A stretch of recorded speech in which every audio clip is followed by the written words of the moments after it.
जय श्री कृष्ण। ब्लिस मंत्रा चैनल पर आपका बहुत स्वागत है।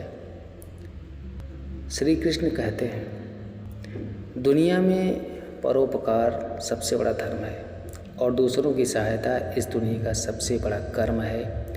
जीवन में दूसरे से उम्मीद कम और खुद पर विश्वास ज़्यादा रखिए। ज़िंदगी में बेशक हर मौके का फ़ायदा उठाओ, मगर किसी के हालात और मजबूरी का नहीं। भीख और सीख ठोकरें खाकर ही मिलती हैं। जीवन में किस्मत पर नहीं, अपनी मेहनत पर गुरूर होना चाहिए। ज़िंदगी जीने के लिए पिता की दौलत नहीं, पिता का साया ही काफ़ी है। दुनिया आपके हिसाब से नहीं चलती है, बल्कि आपको इस दुनिया के हिसाब से ढालना पड़ता है। आपका नज़रिया सबसे अधिक मायने रखता है कि आप अपने जीवन में होने वाली घटनाओं को अवसर के रूप में देखते हैं या फिर कमी के रूप में। जो खुद खुश रहते हैं उनसे दुनिया खुश रहती है। जो जीवन में छोटी मुश्किलों को देखकर ही घबरा जाते हैं वह कभी भी बड़ी सफलता का अधिकार नहीं रखते। दूसरों के ऊपर भरोसा रखने वाले दूसरों की गुलामी करते हैं, लेकिन खुद पर भरोसा करने वाले बेखौफ जीते हैं। मुश्किलें जीवन का दूसरा नाम है, क्योंकि जब मुश्किलें ही नहीं होगी तब जीवन का कोई अस्तित्व नहीं रह जाता है। श्री कृष्ण कहते हैं मीठा पानी सबको भाता है, परंतु खारा पानी किसी को नहीं भाता। अब सोचने वाली बात है यह है कि मोती समुद्र की गहराइयों में ही बनता है। खारे पानी के मध्य में रहकर हर क्षण भक्ष को टकराकर अपनी अस्तित्व को दांव पर लगाकर ही सीप मोती प्रदान कर पाती है। कभी सोचा है क्यों? क्योंकि बिना संकटों का सामना किए बिना आपको सुख प्राप्त नहीं होगा। इसलिए निरंतर चलते रहिए, संकटों का सामना कीजिए। हम सब समय की महत्व को पहचानते हैं। समय ही हमें बनाता है, समय ही हमें नष्ट कर देता है। कभी समय ठीक चलता है तो कभी बहुत ही खराब हो जाता है। विचित्र बात है कि हम फिर भी समय को ही नष्ट करते हैं। स्मरण रखिए, समय केवल जाता है, कभी आता नहीं है। इसलिए समय की प्रतीक्षा में समय व्यर्थ न करें। जो भी करना है आज अभी इसी क्षण प्रारंभ करें, फिर चाहे वह किसी को सुख देना हो या स्वयं को बदलने का प्रयास करना हो। कुछ भी हो विलंब ना करें, क्योंकि समय उसी का साथ देता है जो समय का सम्मान करते हैं। समय कितना विचित्र है। हम समय हमारे साथ हो तो स्वयं को राजा मान लेते हैं। वही समय यदि विरुद्ध हो जाए तो रंग बनने में समय नहीं लगता। इसलिए मनुष्य की एक आदत होती है कि बुरे समय के लिए कुछ बचा कर रखता है। संबंधी और मित्र बुरे समय में साथ छोड़ देते हैं तो व्यक्ति सोचता है क्यों ना धन संचय कर लें। धन का तो कोई मन ही नहीं होता है। जो समय आने पर बदल जाए, संसार कहता है धन का संचयन करते रहो, बुरे समय में काम आएगा ही। मैं कहता हूँ शुभ काम करते रहो, आनंदित रहो, स्वयं पर और ईश्वर पर भरोसा रखो। बुरा समय कभी आएगा ही नहीं।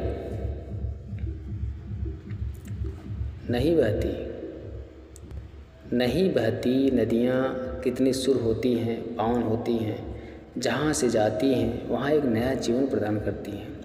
धरा को सींचती हैं, अकाल को दूर करती हैं और कदाचित इसलिए नदी को माँ समान पूजा जाता है। किंतु क्या कभी आपने यह सोचा है कि नदी जन्म कैसे लेती है? क्या यह प्रारंभ है? प्रारंभ से ही विशाल होती है? नहीं, यह वर्षा की छोटी छोटी बूंदें गिरकर मिलती हैं, एक सूक्ष्म धारा बनती है और यही धारा पर्वतों की हिम काटते हुए, स्वयं को पिघलाते हुए, जल प्रपात से गिरती हुई, चट्टानों से टकराती हुई और फिर जाके नदी बनती है। इसी प्रकार ऐसे कोई महान नहीं बन जाता। छोटे छोटे प्रयास मिलकर एक विशाल व्यक्तित्व बनाते हैं। इसलिए जीवन में प्रयास करते रहिए, अस्तित्व अपने आप बन जाएगा। बबूल का पेड़ कितना विशाल होता है, पीपल का पेड़ भी विशाल होता है, किंतु क्या आपने कभी सोचा है क्यों बबूल के पेड़ को काट के उसका उपयोग किया जाता है और क्यों पीपल के पेड़ को पूजा जाता है? क्योंकि इसलिए पीपल का पेड़ उसके नीचे बैठ पथिक को छाया देता है, अपनी डाल पर असंख्य पंछियों को बसेरा देता है, किसी को कांटे चुभ कर दूर नहीं करता बल्कि उसे शीतल छाया देकर उनकी थकान हर लेता है। इस संसार में यदि सम्मान पाना है तो पीपल की भांति ही बनना होगा। कुछ देना सीखो, आनंद सुख शीतलता बांटना सीखो और कांटों की भांति कभी किसी को कष्ट ना दो। सम्मान स्वयं आपके पास चल कर आएगा। कभी सोचा है जब माता संतान को जन्म देती है तो क्या होता है? 9 माह का गर्भ सबकी तीव्र पीड़ा होती है। यह पीड़ा इतनी भयंकर होती है कि मानो जैसे संतान के जन्म के साथ माता को भी एक नया जन्म मिल जाता है और इस जन्म के साथ अंत होता है माता की पीड़ा का। किंतु यदि आप दृष्टिकोण बदल के देखें तो आप यह समझ जाएंगे पीड़ा का यह अंत एक अपार आनंद का प्रारंभ होता है। संतान माता पिता के लिए सुख प्रारंभ है। जीवन के साथ भी यही होता है। हम किसी के संबंध या किसी की स्थिति के पीड़ादायक अंत के कारण नहीं इतना विचलित हो जाते हैं कि उस आनंदमयी प्रारंभ को देख ही नहीं पाते हैं। इसलिए स्मरण रखिए, ध्यान रखिए, पीड़ा आनंद के प्रारंभ का लक्षण है। श्री कृष्ण कहते हैं व्यक्ति का जीवन क्या है?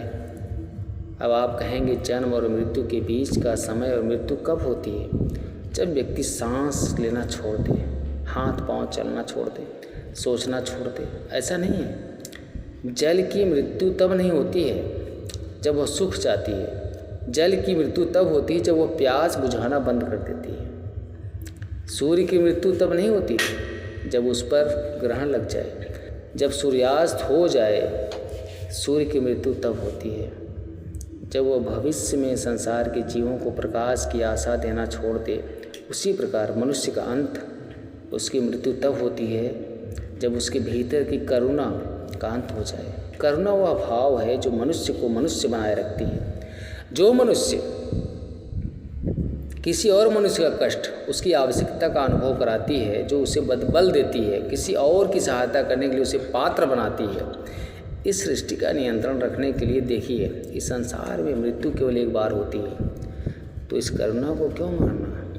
स्वयं को मनुष्य बनाए रखिए, मृत्यु के पश्चात भी जीवित रहेंगे। इस संसार में सबसे कठिन कार्य क्या है? कोई कहेगा पर्वत पर चढ़ना, कोई कहेगा तैरना, कोई कहेगा उड़ना, किंतु यह वास्तव में कठिन है। असल में देखा जाए तो बस ये थोड़े भिन्न हैं। जो कर्म हमारे लिए थोड़े भिन्न हों, हम उसे कठिन समझ के लिए, जैसे तैरने की कला भिन्न है, पर्वत चढ़ने की कला भिन्न है, उड़ने की कला भिन्न है। जैसे कि कुछ लोग गणित और विज्ञान को कठिन समझ लेते हैं, किंतु वास्तव में बस ये साहित्य से थोड़े से भिन्न हैं, कठिन नहीं। देखिए संसार में कठिन कुछ भी नहीं है, बस एक दूसरे से भिन्न है। जैसे कुछ लोग हों, कभी कभी हमें समझ नहीं आता क्योंकि हमारे सोच और विचारधारा से वे भिन्न हैं, किंतु यह समझ लिया जाए कि वह कठिन नहीं है, बस थोड़े से भिन्न हैं, तो अनेकों संबंधों को बचाया जा सकता है। यह संसार बहुत ही बड़ा है और हम उसके सामने बहुत ही छोटे हैं। इस संसार में लाखों लोग ऐसे मिल जाते हैं जो हमें समझते हैं कि संसार कितना बड़ा है, कितना अद्भुत है, कि कितना सुंदर है और इस संसार की रचना करके ईश्वर ने कितना बड़ा कर्म किया है। किंतु आपको इस जीवन में कुछ मुट्ठी भर लोग मिलेंगे जो यह बताएंगे कि संसार में आपके कितने महत्वपूर्ण हैं, आप कितने अद्भुत हैं। यदि आप उनके साथ हों तो वह कितना अच्छा सृजन कर सकते हैं, इस संसार को और कितना पवित्र बना सकते हैं। तो इस संसार को पीछे छोड़िए, उन मुट्ठी भर लोगों को महत्व दीजिए, क्योंकि वही आपके अपने हैं और वही आपको उचित मार्ग पर ले जाएंगे। मनुष्य अपने परिवार के लिए कुछ नहीं करता, दिन रात परिश्रम करता है ताकि अपने परिवार की आवश्यकता पूरी करने के लिए धन कमा सके। परंतु क्या केवल धन कमाना पर्याप्त है? आप कहेंगे हाँ, क्यों नहीं, धन से सब कुछ मिलता है, विद्या मिलती है, घर मिलता है, औषधि मिलती है, यह सब एक सीमा ठीक है, किंतु तनिक मन से सोच के देखिए, जब बालक रोगी होता है तो उस कड़वी औषधि को क्यों पी लेता है? क्योंकि उसको पिता ने इस औषधि को धन से खरीदा है? नहीं, बल्कि इसलिए क्योंकि उसके सामने खड़ा उसका पिता, उसे उन पर विश्वास है कि उसे कुछ होने नहीं देंगे। यह विश्वास, यह संस्कार, यह सीख सभी धन से नहीं मिलता, यह मिलती है उस समय से जो माता पिता ने अपने संतान के साथ बिताया है। इस जीवन में धन अवश्य कमाइए, किंतु अपने परिवार को भी समय दीजिए। प्रसन्नता मिलेगी। वर्षा के कारण बने कीचड़ से होकर आप अपने घर जरूर गए होंगे, लेकिन चप्पल पहनने के कारण आप उस कीचड़ से तो बच जाते हैं, किंतु उन चप्पलों द्वारा उड़ने वाली बूंदें आपके वस्त्रों को मैला कर ही देती हैं। किंतु फिर भी इन बूंदों से आपके वस्त्र मैले हो जाएंगे। इस कारण से आप चप्पल पहनना तो नहीं छोड़ते। इसी प्रकार जीवन में कुछ लोग ऐसे भी आते हैं चप्पल की भांति, जो आपको कीचड़ से तो बचा लेते हैं, किंतु वस्त्र रूपी आपके मन पर संकट से दाग लगा ही जाते हैं। इन लोगों के कारण मन को खिन्न करने की आवश्यकता नहीं। आवश्यक है यह सोचना कि आपको आपके पाँव कीचड़ से बचाने हैं या आपके वस्त्र जीवन में गंभीर होना है। यह अच्छी बात यह है, किंतु हर बात को यदि गंभीरता से लेने लगोगे तो जीवन का आनंद समाप्त हो जाएगा। यह संसार नश्वर है, यहाँ पर ऐसा कुछ भी नहीं है जो सदा के लिए जीवित रहेगा। तो जब तक यह जीवन है, संतोष और आनंद से जिए। स्वयं पर छीटक वाले कीचड़ पर ध्यान ना दें, बस आनंद बांटते रहें। परीक्षा एक ऐसी व्यवस्था जिससे मुझे आपको सबको कहीं ना कहीं 2-4 होना ही पड़ता है। स्मरण रखिए, अपने बालपन में आप परीक्षा देने बैठे हैं। अब कुछ बालक ऐसे होते हैं जो वर्ष भर परिश्रम करते हैं, पढ़ते हैं, मन से परीक्षा देते हैं। कुछ बालक ऐसे होते हैं जो अपने आसपास बैठे नकल करते हैं, परीक्षा में उत्तीर्ण भी हो जाते हैं। बुरा लगता है यह सोचकर कोई बिना किसी परिश्रम के परीक्षा में उत्तीर्ण कैसे हो सकता है। किंतु स्मरण रखिएगा, जो नकल करते हैं वह परीक्षा में उत्तीर्ण तो हो सकते हैं, सफल नहीं हो सकते, क्योंकि वह नकल करते ही बिना प्रश्न को समझे, बिना उत्तर का तरीका निकाले। यही हमारे भी साथ होता है। हम हमारे जीवन में दूसरों को देखते हैं, उनकी नकल करते हैं, उनकी भांति बनने का प्रयास करते हैं, किंतु ना हमारे जीवन में सफलता आती है ना आनंद आता है। क्यों? क्योंकि हम एक विशेष बात भूल जाते हैं कि प्रत्येक मनुष्य का व्यक्तित्व भिन्न होता है। आप दूसरों की नकल करके अपना जीवन व्यतीत कर सकते हैं, किंतु यदि अपने जीवन में सफलता लानी है, यदि अपने जीवन में आनंद लाना है, तो स्मरण रखिए, स्वयं के प्रश्नों का उत्तर जीवन में स्वयं को ही खोजना होता है। दोस्तों, इस वीडियो में बस इतना ही। मिलते हैं अगले वीडियो में। अगर चैनल पर आप नए हैं तो प्लीज़ मंत्रा चैनल को सब्सक्राइब कीजिए, वीडियो को लाइक कीजिए और ज़्यादा से ज़्यादा अपने दोस्त मित्रों के साथ वीडियो को शेयर कीजिए। बहुत धन्यवाद। अपना ख्याल रखिए। जय श्री कृष्ण।